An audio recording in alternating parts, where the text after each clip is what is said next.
Irmãos, vamos compartilhar da palavra do Senhor, ler a palavra de Deus no livro do profeta Zacarias. Onde fica Zacarias? É mais fácil você abrir em Mateus e voltar às páginas. Aí você vai achar mais rápido Zacarias. Zacarias, o profeta menor, você abre ali em Mateus. E aí você vai voltando, Malaquias volta a Zacarias. Fica fácil de você encontrar. Zacarias, capítulo de número 4.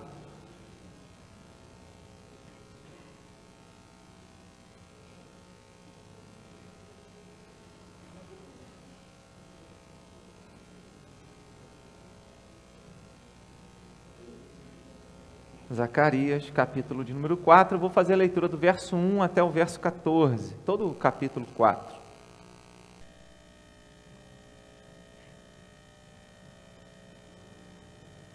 Zacarias 4, do 1 ao 14, diz assim a palavra de Deus. Tornou o anjo que falava comigo e me despertou, como a um homem que, despertado do seu sono, e me perguntou: que vês? Respondi: olho e eis um candelabro todo de ouro e um vaso de azeite em cima, com as suas 7 lâmpadas e 7 tubos, um para cada uma das lâmpadas que estão em cima do candelabro. Junto a este 2 oliveiras, uma à direita do vaso de azeite e a outra à esquerda. Então perguntei ao anjo que falava comigo: meu senhor, que é isso? Respondeu-me o anjo que falava comigo: não sabes tu que é isto? Respondi: não, meu senhor. Prosseguiu ele e me disse: esta é a palavra do Senhor a Zorobabel. Não por força nem por poder, mas pelo meu espírito, diz o Senhor dos exércitos. Quem és tu, ó grande monte? Diante de Zorobabel serás uma campina, porque ele colocará a pedra de remate. Em meio a aclamações, haja graça e graça para ela. Novamente me veio a palavra do Senhor, dizendo: as mãos de Zorobabel lançaram os fundamentos desta casa. Elas mesmas a acabarão, para que saibais que o Senhor dos exércitos é quem me enviou a vós outros. Pois quem despreza o dia dos humildes começos, esse alegrar-se-á vendo o prumo na mão de Zorobabel. Aqueles 7 olhos são os olhos do Senhor que percorrem toda a terra. Prossegui e lhe perguntei: que são as 2 oliveiras à direita e à esquerda do candelabro? Tornando a falar, lhe perguntei: que são aqueles 2 raminhos de oliveira que estão junto aos 2 tubos de ouro que vertem de si azeite dourado? Ele me respondeu: não sabes que é isto?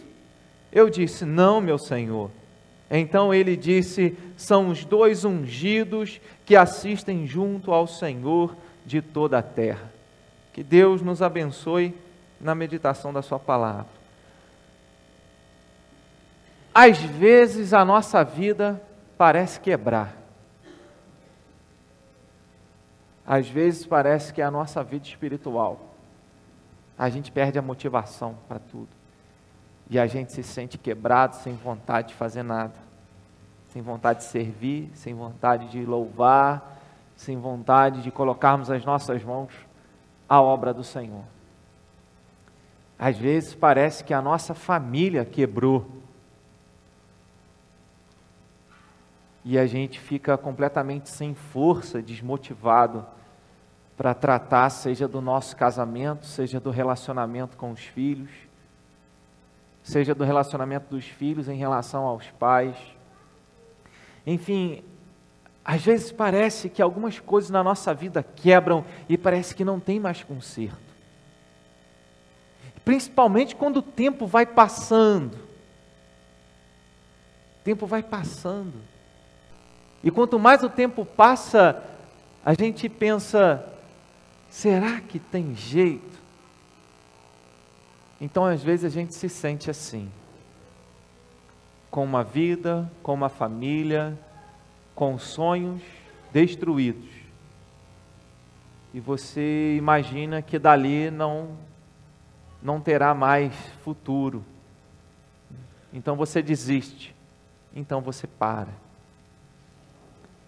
E é nessa hora que você precisa lembrar que é possível haver reconstrução, restauração. Porque quando tudo está bem, a gente não pensa nisso. Mas quando as coisas quebram, a gente precisa aprender que Deus conserta. No mundo do descartável, no mundo em que as coisas pararam de funcionar, você joga fora porque é mais fácil comprar outro.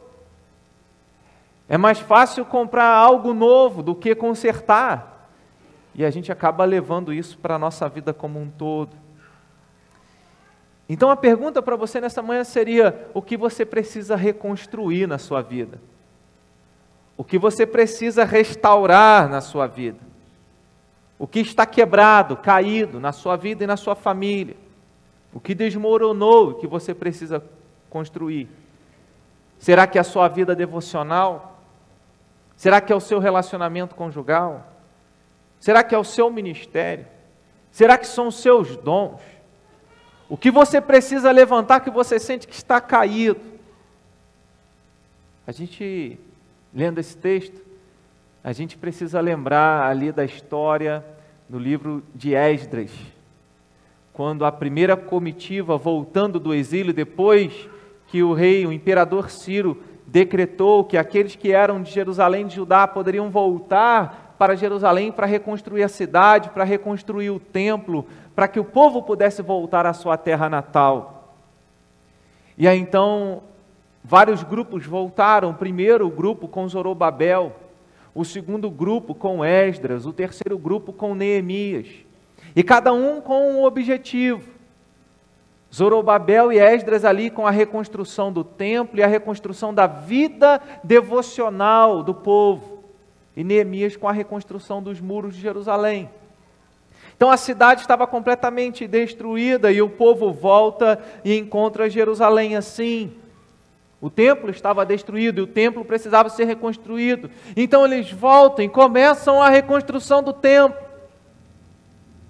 E quando eles começam a reconstrução do templo, inimigos se levantam para impedir a reconstrução. Como acontece nas nossas vidas quando nós buscamos fazer algo certo, quando nós buscamos fazer a vontade de Deus, quando nós buscamos fazer aquilo que Deus quer que nós façamos, situações acontecem para nos impedir de fazer aquilo que nós devemos fazer.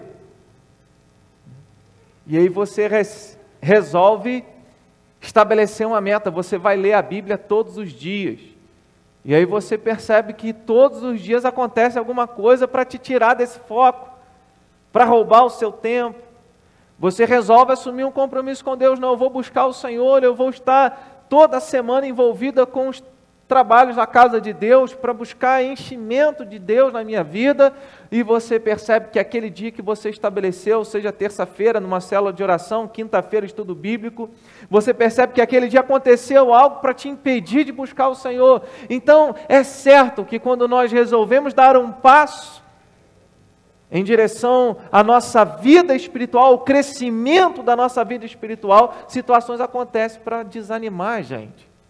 Não foi diferente com Zorobabel, com Jesua ou Josué. Se você ler no livro de Esdras, você vai ver lá na nossa tradução Revista Atualizada, você vai encontrar a palavra Jesua, mas no livro do profeta Zacarias você vai encontrar o nome Josué. É o mesmo nome. Essa variação é porque no hebraico não havia ali vogais, então a pronúncia se perde e o registro é diferente nesses dois livros.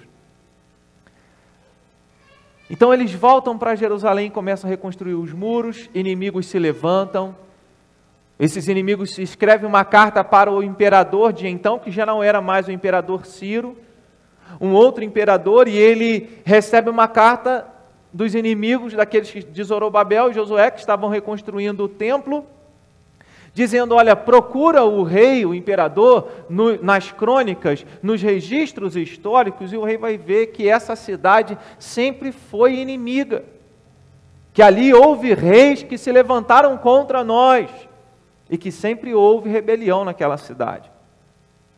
E aí então o rei busca no registro histórico e percebe que assim foi, então ele manda parar a reconstrução do templo. A construção para.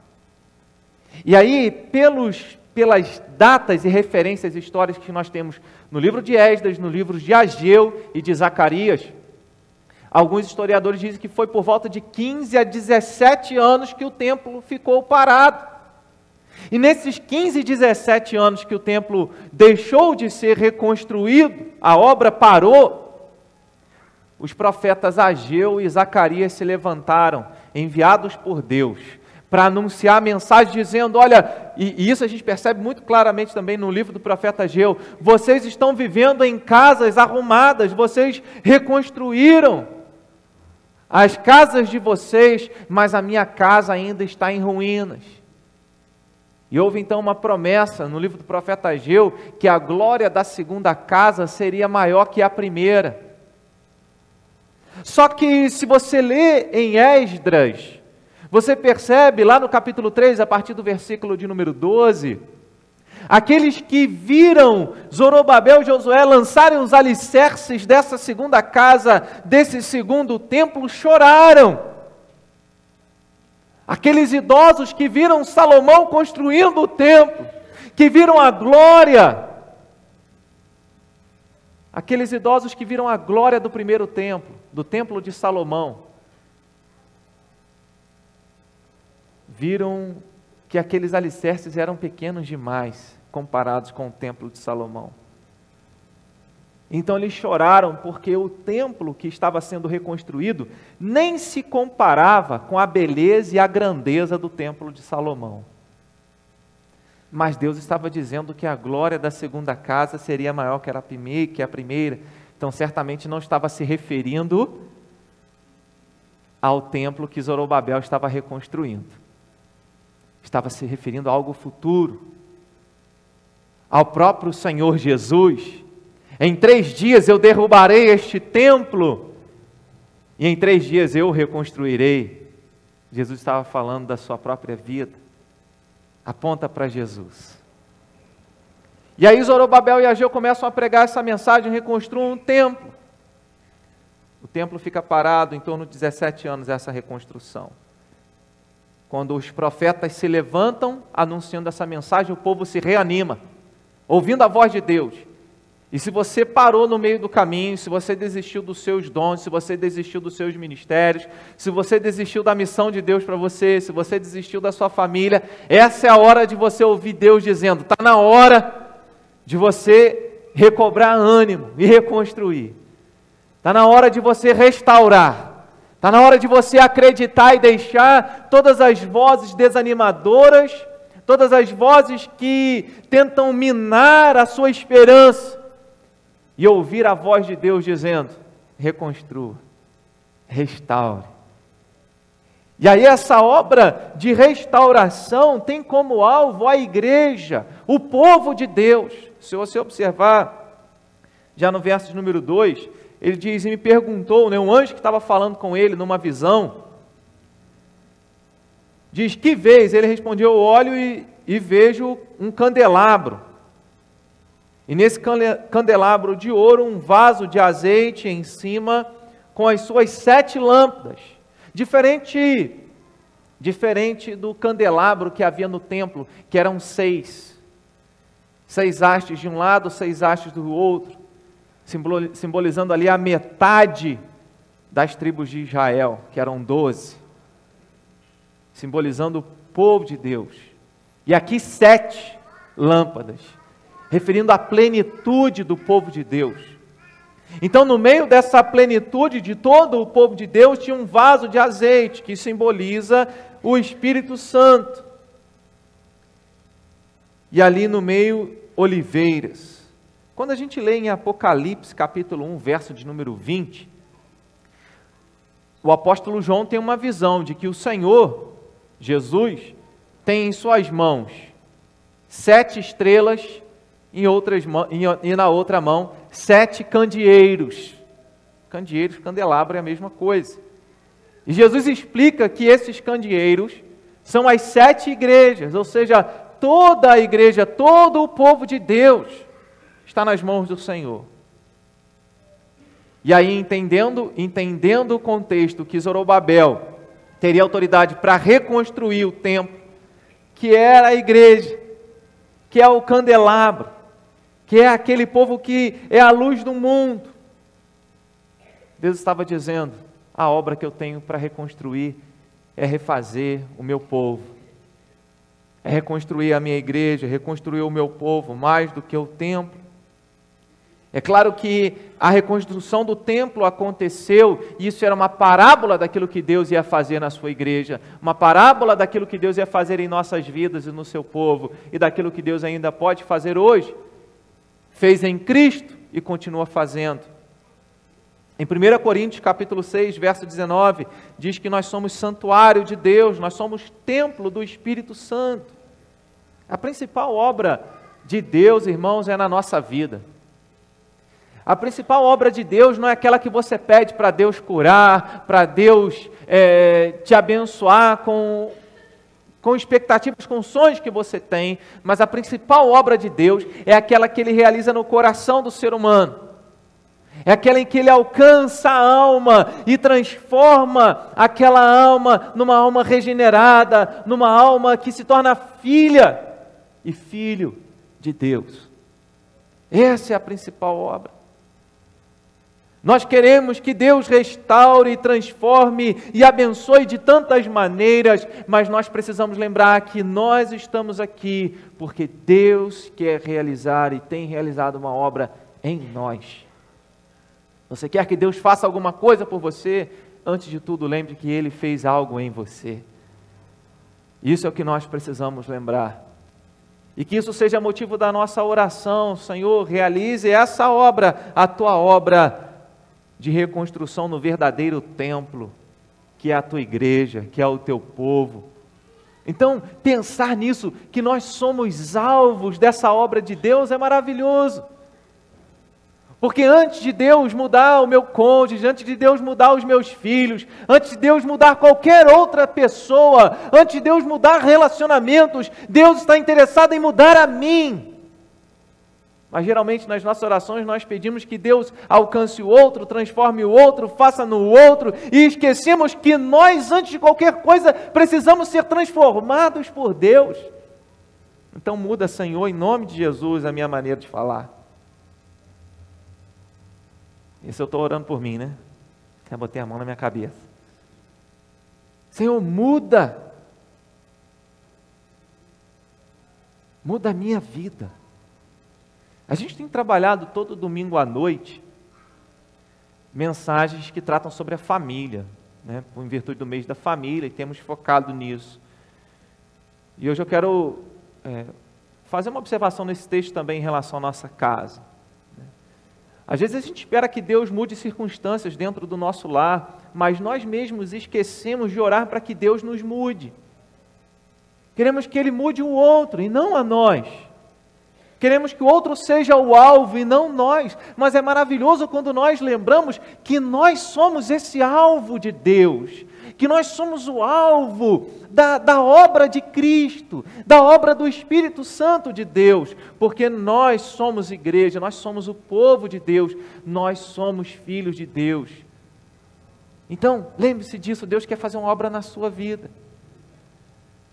Deus quer transformar o seu ser. E aquele povo que estava adormecido, amortecido pelo tempo, pelas pessoas que se levantaram, Deus estava enviando esses profetas, Ageu e Zacarias, para despertá-los, dizer: acordem, é hora de vocês reconstruírem a vida de vocês, reconstruírem a vida espiritual de vocês. E o templo significava isso.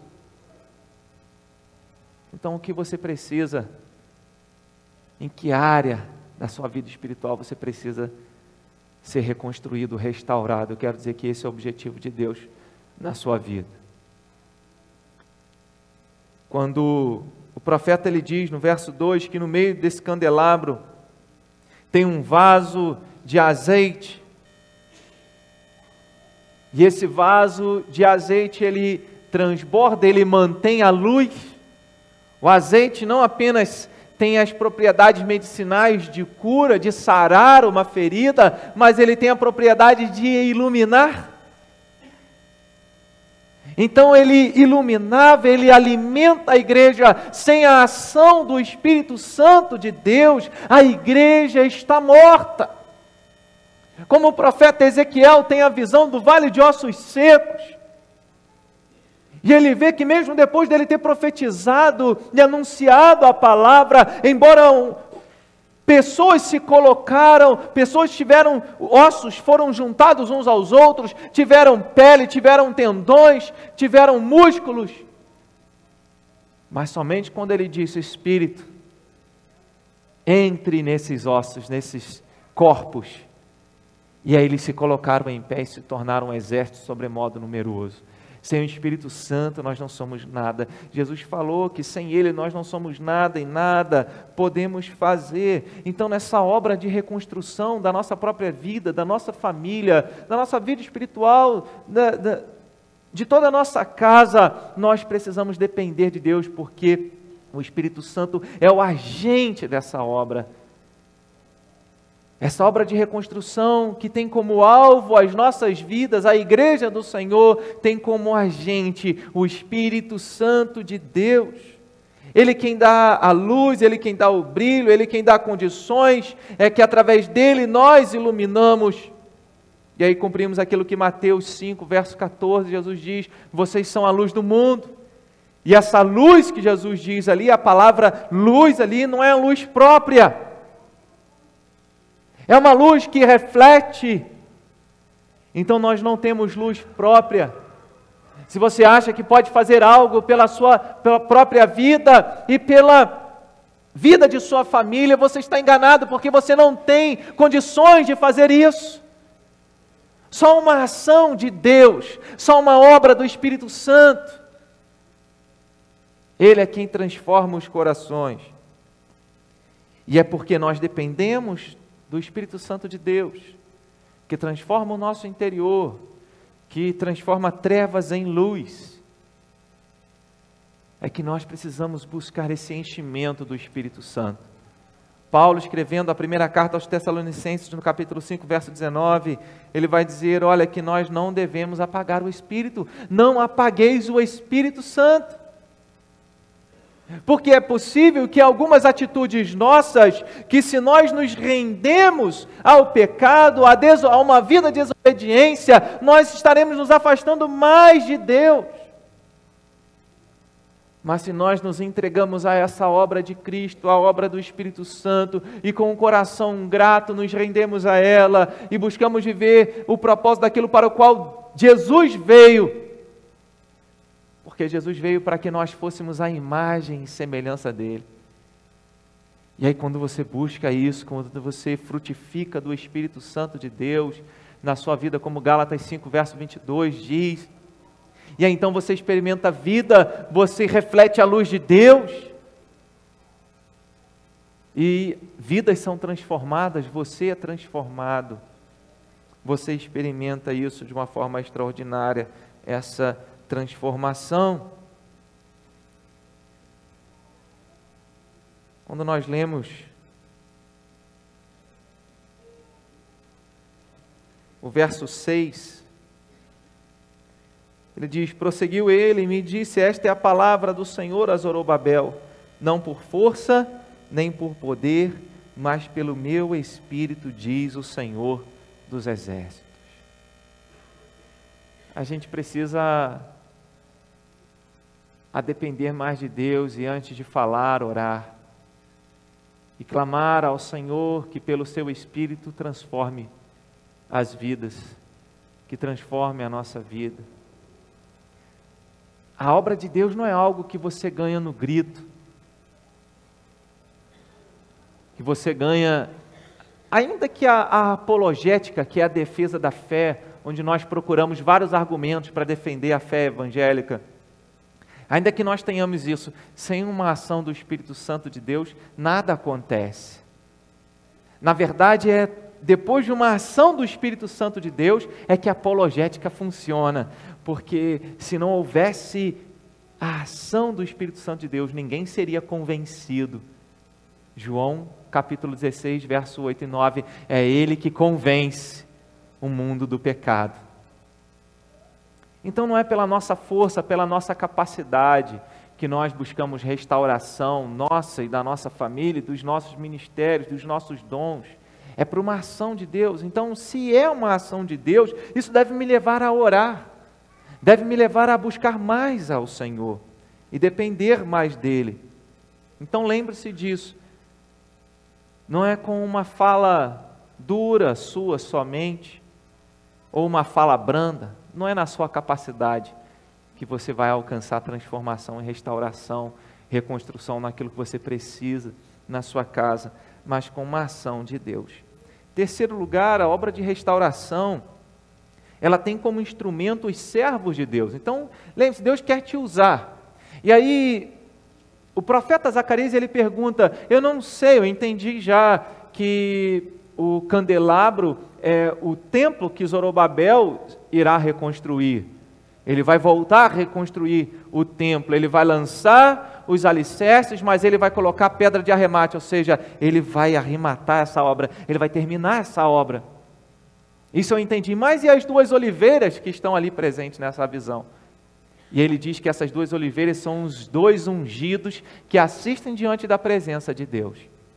Sendo fiel ao contexto dessa mensagem de Zacarias, essas duas oliveiras seriam Josué, ou Jesua, que é o sacerdote, o sumo sacerdote, e Zorobabel, que é o líder, que é aquele que conduz o povo, é aquele que está à frente.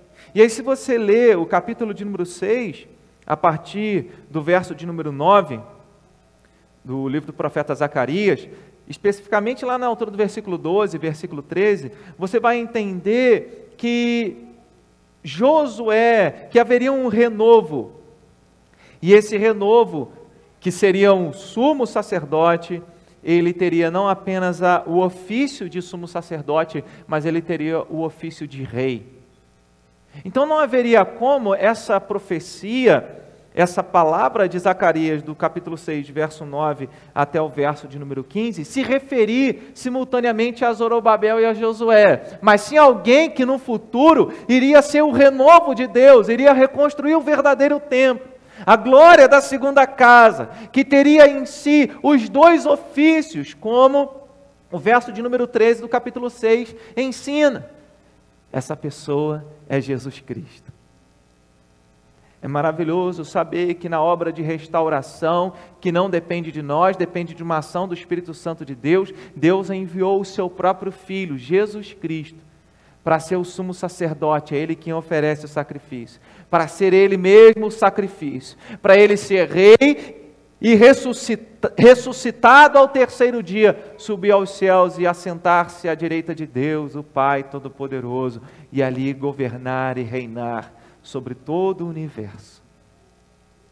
É por causa de Jesus que nós estamos aqui, por causa da obra de Jesus, da morte e ressurreição de Jesus Cristo, aquele que é sumo sacerdote e rei, que nós podemos estar aqui. É por causa da obra dele que há possibilidade de haver reconstrução.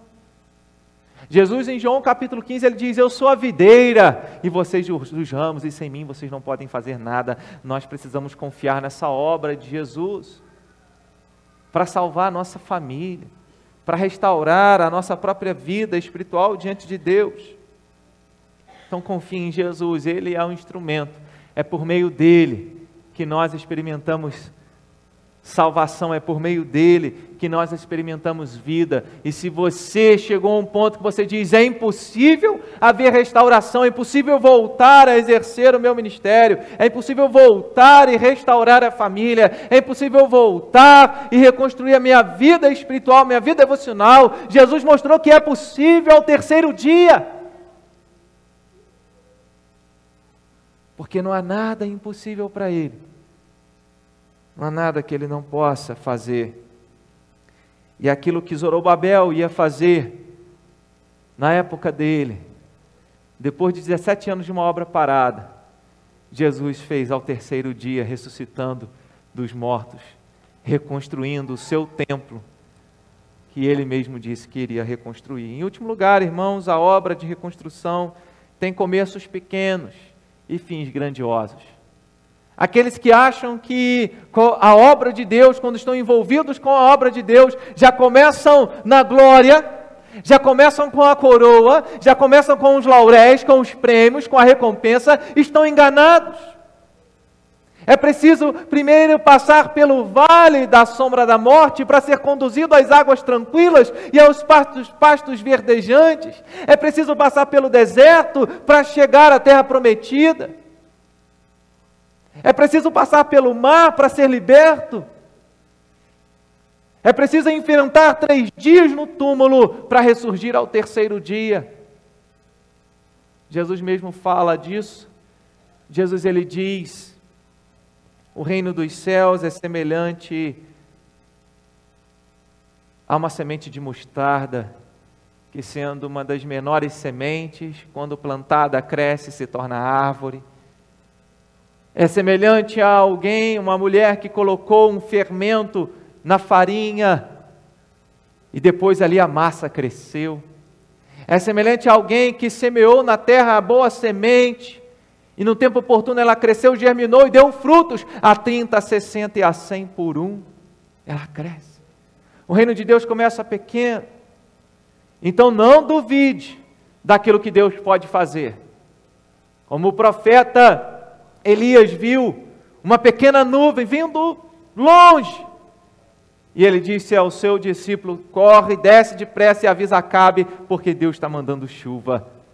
Diz que logo os céus ficaram negros e Deus derramou uma grande chuva depois de 3 anos e meio. Então a obra de restauração pode começar pequena, sim, mas tem fins grandiosos. Ele disse no verso 10, pois quem despreza o dia dos humildes começos, esse se alegrar-se-á vendo o prumo na mão de Zorobabel. Estava dizendo que havia pessoas que não estavam muito interessadas ou dando importância naquele pequeno templo que estava sendo reconstruído. E essas mesmas pessoas que não estavam dando importância àquele pequeno templo que estava sendo reconstruído, essas mesmas pessoas iriam louvar ao Senhor ao ver a obra terminada. Não aquela obra em si, mas aquela que Deus fez na sua vida e na minha vida. Então, por mais que haja dificuldades e lutas, não desista de investir e orar e interceder por você e pela sua família. Porque ainda que comece sem grandes expectativas, aquele que começa a boa obra, esse completa e termina. Filipenses capítulo 1, verso 6 diz isso. O meu objetivo nessa manhã, com essa reflexão, irmãos, é lembrar que não existe verdadeira obra de restauração sem a ação de Deus na nossa vida. Não adianta você querer um prosélito na sua casa. Não adianta você viver como um prosélito. O que é um prosélito? Você vem cumprir regras. Você vem e participa de atividades religiosas. Essa não é a verdadeira obra de restauração. A verdadeira obra de restauração é aquela que acontece no coração, na alma. O primeiro texto que nós lemos aqui nessa manhã: filho meu, dá-me o teu coração. E esse filho não dará o coração, a não ser que o Espírito Santo haja nesse coração e ele compreenda a obra de Jesus por ele. Então, antes de brigar ou tentar convencer, ore a Deus e peça ao Espírito Santo de Deus que faça aquilo que só Ele pode fazer. Não é por força, nem pelo poder, não é pela nossa capacidade, mas pelo Espírito Santo de Deus. Confie que o Espírito Santo de Deus pode fazer uma obra em você e na sua família. Confie que o Espírito Santo pode renovar os dons de Deus em você e te capacitar para você cumprir a obra dele, para cumprir a missão de Deus através da sua vida. O que eu espero é que você não desista, mas o que eu espero é que você confie na obra do Espírito Santo de Deus. Que você não enterre os seus dons, os seus talentos, deixando passar aquilo que Deus pode fazer através de você. E que você confie muito mais, que Deus já começou uma obra em você. Se você está aqui nessa manhã, Deus já começou uma obra em você. E Ele vai completar. Aquele que é o Zorobabel e Josué, Ele vai colocar a pedra de arremate. Ele vai fazer não apenas a estrutura, mas Ele vai colocar o piso e vai pintar. É o Senhor Jesus.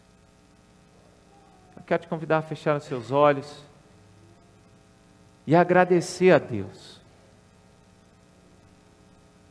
Porque não foi pela força de Zorobabel e Josué que o templo foi reconstruído, e não será pela sua força que a restauração da sua vida espiritual, do seu ministério, da sua família será também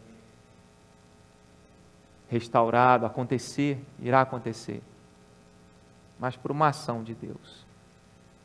Pai de amor, faz aquilo que nós não podemos fazer, Deus. Sabemos que nós somos alvos da Tua obra, sabemos que é o Teu Espírito Santo que age, sabemos que foi por intermédio da obra de Jesus, o Teu Filho, nosso Salvador. E por isso, ó Pai, nós confiamos que ainda que os nossos olhos físicos não consigam contemplar a grandiosidade desta obra que o Senhor está fazendo, que nós, ó Deus, confiemos de que o Senhor começou e irá completar. Então, que a cada dia, Deus, o Senhor continue completando essa obra maravilhosa em nós. Que o Senhor abra os olhos de cada um de nós, nos fazendo entender, sim, que é possível iluminar porque tem azeite. Que é possível fazer a diferença porque há o Teu Espírito. Longe de nós vivermos uma vida longe do Teu Espírito. Ó Espírito Santo de Deus, enche as nossas vidas, não apenas agora, mas todos os dias da nossa vida. Dispõe-nos a orar mais, a lermos mais a Tua palavra, a amarmos mais, reclamarmos nada, e a vivermos debaixo da Tua orientação. Faz assim, nós oramos em nome de Jesus. Amém e amém.